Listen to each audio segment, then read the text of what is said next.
First thing in this issue is the explanation of how they managed to bypass Latveria's shields. As you know, even the Avengers could not get through the barriers outside Latveria's borders on 2 separate occasions.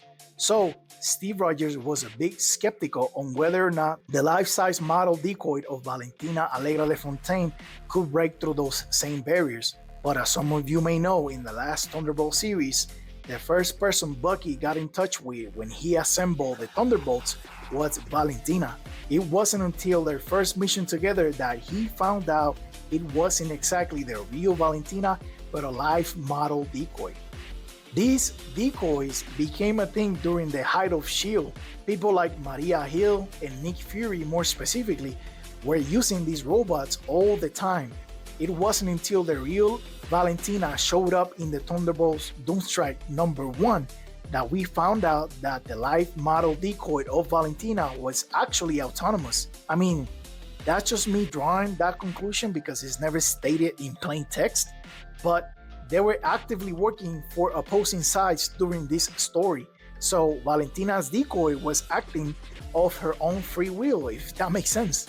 By the time that the Thunderbolts run ended, everyone in the team was aware of this Valentina being a decoy, and not only were they okay with it, but she was also a big contributor to the revolution's cause.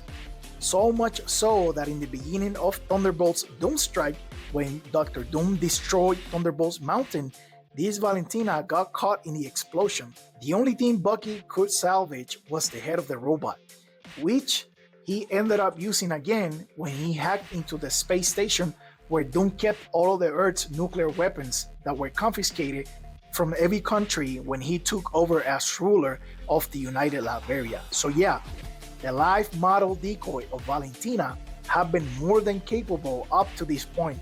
I know that was a long-winded explanation, but I like breaking things down if I know they are somewhat justified.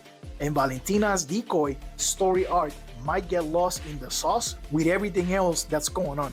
So, long and behold, that's how, or rather why, they were able to get through the shields of Latveria. Steve Rogers, or even you perhaps the reader, skeptical of the logistics here, but Contessa is one of the top spies in the world, and this life model decoy and its AI were fashioned in her likeness after all.